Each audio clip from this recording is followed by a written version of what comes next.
하나님 말씀은 여호수아 7장 22절에서 26절까지의 말씀입니다. 여호수아 7장 22절에서 26절입니다.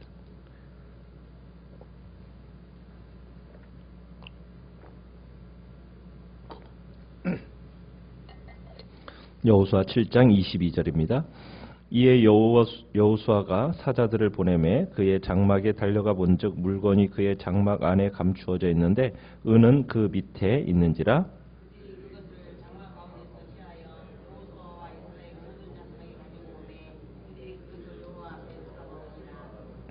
여호수아가 이스라엘 모든 사람과 더불어 세라의 아들 아간을 잡고 그 은과 그 외투와 그 금덩이와 그의 아들들과 그의 딸들과 그의 소들과 그의 나귀들과 그의 양들과 그의 장막과 그에게 속한 모든 것을 이끌고 아골 골짜기로 가서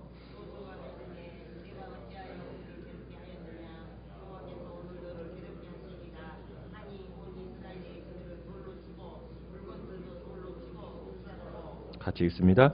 그 위에 돌무더기를 크게 쌓았더니 오늘까지 있더라. 여호와께서 그의 맹렬한 진노를 그치시니 그러므로 그곳 이름을 오늘까지 아골 골짜기라 부르더라. 아멘. 오늘 말씀의 제목은 괴롭지 않으려면이라는 제목으로 말씀을 나눕니다. 아간이 이제 여호수아 앞에서 자신의 모든 죄를 고백하고 인정했습니다. 그가 훔친 것은 신할산 외투 한 벌에 은 200셀 은덩어리 하나와 또 금 50세겔 덩어리 하나였어요. 아간은 이 물건을 자기 장막에 가서 땅에 파묻어서 그곳에다가 숨겨놨습니다. 은은 그 더 깊은 가장 깊은 곳에 두었었죠. 여호수아가 이제 그 아간이 고백한 대로 사람을 보내서 아간의 장막에 가서 땅을 파보았습니다. 그랬더니 정말 아간이 말한 대로 그 숨긴 물건들이 나왔습니다. 아마 아간은 생각했겠죠. 땅 속에 이렇게 묻어두면 아무도 모르고 지나갈 것이다. 넘어갈 줄 알았어요. 그런데 하나님은 그것을 보셨고 하나님은 그 죄를 이제 드디어 온 세상에 들통나게 하신 겁니다. 온 백성들에게 여호수아는 이제 그 증거물들을 보게 하였습니다. 그리고 여호수아는 백성들과 함께 아간과 그에게 속한 모든 가족, 짐승들 그것들을 끌고 어디로 끌고 가고 있습니까? 아골 골짜기로 끌고 갑니다. 그곳에서 여호수아가 이야기를 합니다. 25절에 보면 내가 어찌하여 우리를 괴롭겠냐? 오늘 주님께서 너를 괴롭히실 것이다. 그러면서 선언하면서 백성들이 아간과 그의 가족들과 그의 짐승들을 돌로 치고 불태워 죽입니다. 우리는 하나님이 너무 잔인하신 분이다 라고 생각하기가 쉽습니다. 아간은 그렇다 치더라도 그의 자식들까지 그렇게 돌로 쳐서 죽일 필요가 있을까? 지나친 처사가 아닌가? 이렇게 생각할 수도 있습니다. 그러나 아간의 자식들도 공범입니다. 장막 안에 땅을 파고 묻었을 때는 그 자식들이 못 봤을 리가 없어요. 어떻게 보면 보고 함께 동참했을 것입니다. 그의 가축들은 주인을 잘못 만나는 바람에 더 이상 아무도 소유할 수 없는 그런 가축이 되었고 다 죽임을 당하게 됩니다. 우리는 그만큼 하나님은 죄에 대해서 용납하지 않으신다라는 것을 우리는 생각하고 그것을 우리에게 분명하게 보여줍니다. 아간의 죄로 말미암아 이스라엘 백성들은 아이성의 패배로 괴로움을 경험했는데 그 죄에 대한 진노하심이 하나님께서 이제 주신 괴로움이었다는 거예요. 하나님이 그 진노를 그치고 이스라엘의 괴로움을 멈출 수 있는 방법 그 한 가지 방법이 무엇입니까? 범죄에 대한 단호한 징계입니다. 하나님의 공의는 반드시 죄에 대한 대가를 요구해요. 죄의 삭시 무엇이에요? 사망입니다. 그러니까 죄에 대한 대가가 반드시 있다라는 것을 우리에게 보여준다는 얘기입니다. 만약 아무 정말 우리의 죄가 아무 대가 없이 여러분 용서될 수 있었다면 예수님이 굳이 이 땅에 오실 필요가 없었겠죠. 실제로 하나님께서는 인간의 그 죄에 대한 대가를 치르시기 위해서 자신의 독생자 예수를 이 땅에 보내주신 겁니다. 우리의 대신해서 예수 그리스도가 십자가에서 달려 돌아가셔야만 했어요. 예수님은 우리 모든 인생의 죄를 짊어지신 분입니다. 그 죄, 하나님은 예수님에게 지워져 있는 그 죄에 진노하셨어요.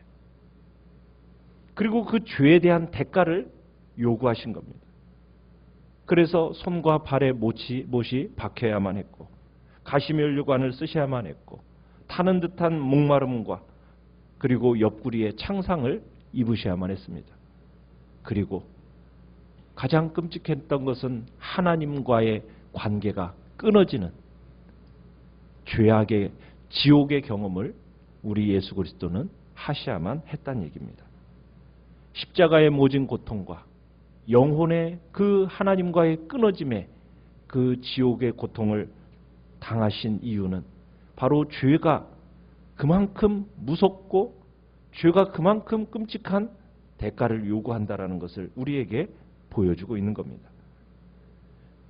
우리는 그 십자가를 바라보면서 정말 죄라는 것이 얼마나 무서운 대가를 요구하는지, 죄에 대한 진노가 얼마나 두려운지를 우리는 보고 생각해야 되는 겁니다.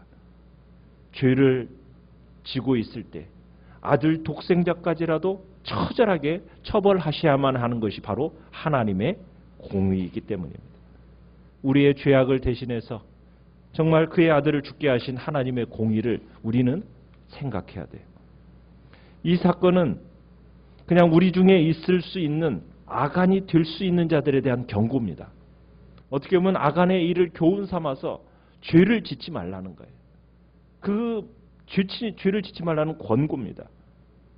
뭐 아간 같은 자가 생기면은 이렇게 돌로 쳐 죽여라, 이것을 모델로 제시하는 것이 아니라 우리가 하나님을 믿는다고 하면서 우리가 얼마나 진실하지 못하게 살 수 있는가를, 혹시나 정말 진실하지 못하게 사는가에 대한 돌아봄의 사건으로서 우리에게 제시하고 있는 겁니다. 우리 속에 아간이 있는가 깊이 생각해 보라는 거죠. 우리가 예수 그리스도의 십자가의 공로로 구원함을 얻었습니다. 하나님의 자녀가 되었습니다. 우리의 모든 죄가 용서함을 받았습니다. 그렇기 때문에 더 이상 우리에게 있어서 죄에 대한 대가인 영원한 사망에 대한 두려움은 사라졌습니다. 죄를 짓는다 할지라도 예수 그리스도를 의지해서 진실로 회개하는 자에게는 사망의 형벌이 우리에게 더해지지는 않습니다. 그러나 예수 그리스도를 믿는 하나님의 자녀들에게 죄에 대해서는 그에 대한 나름대로의 보응이 있습니다. 그것은 하나님의 자녀에게 대한 징계로서 나타납니다. 히브리서에서 보면 내 아들아 주의 징계하심을 경히 여기지 말라.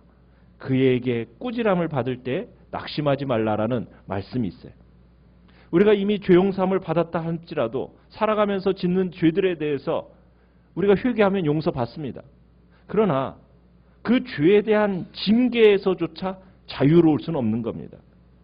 우리가 자칫 잘못하면 이렇게 생각할 수 있어요. 죄 짓고 뭐 저녁에 회개하면 되지. 여러분, 그렇게 죄악에 대해서 우습게 생각하고 죄를 짓는 그런 마음을 가져서는 안 됩니다. 왜? 죄에 대한 대가가 반드시 주어지기 때문에. 죄는 반드시 하나님과 충돌하고 갑니다. 하나님이 절대로 그 죄에 대해서 그냥 넘어가실 수가 없어요. 반드시 징계하셔요.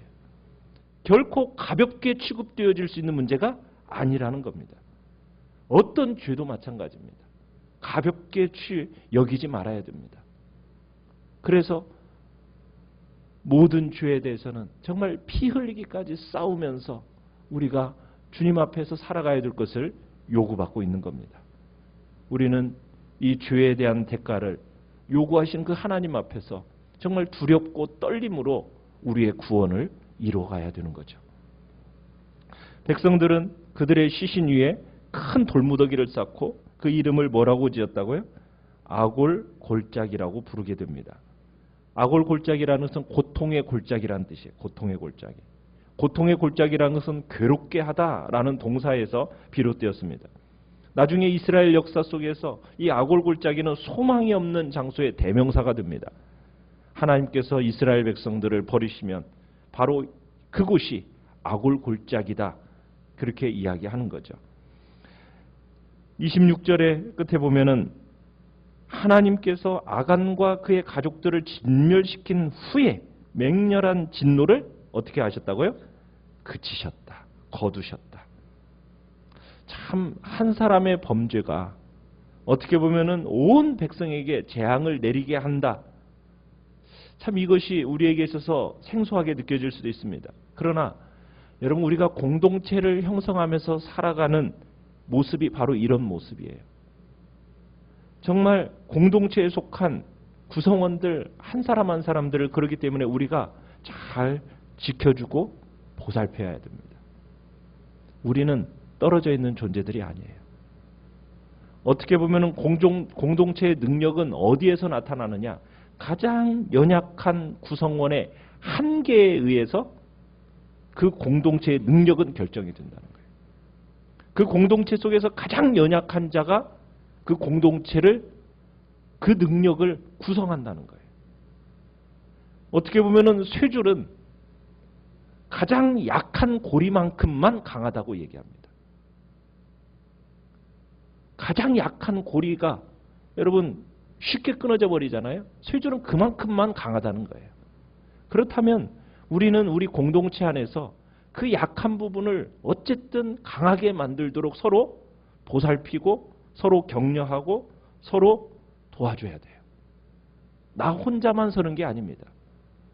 함께 부르심을 받은 이 공동체 속에서 참으로 이 공동체의 건강, 그 한계, 그것은 바로 어떻게 보면은 그 약한 자에 의해서 우리 공동체는 결정이 된다라고 생각을 하면서 서로를 위하고 격려하면서 세워가는 일로 우리는 부름을 받았다는 사실이죠.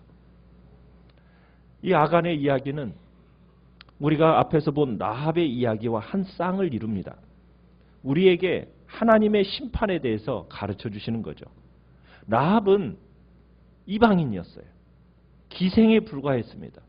그렇지만 하나님께서 그녀의 믿음을 귀하게 여기셨고 그녀는 살도록 하셨어요. 라합의 이야기는 어떻게 보면 한 도시 혹은 온 나라가 죄악에 거하고 그 모든 백성이 심판에 받아 죽어야 하는 상황에 있다 할지라도 하나님은 항상 신실한 자들에게는 자비를 베푸시는 분이다. 믿음을 가진 자들에게는 은총을 베푸시는 분이다라는 것을 보여주는 이야기가 라합의 이야기입니다. 그 반면에 아간의 이야기는 어떻게 보면 여리고성 작전에서 지금 외투 한 벌, 은 200세겔, 금 50세겔 빼돌렸어요. 이 일로 인해서 이스라엘을 진노하게 됐고 아이성에서 어처구니 없이 패배를 당하게 됩니다. 그 모든 것이 밝혀진 후에 아간은 결국 자신뿐만 아니라 자신의 자녀들, 심지어는 그의 소유한 짐승들까지 아골 골짜기에서 돌에 맞아 죽어요. 그의 가정이 진멸당합니다. 그는 유다 족속이었어요. 어떻게 보면은 선택받은 민족의 엘리트였습니다. 그러나 진정 진멸당해야 할 라합은 죽음을 면하고요.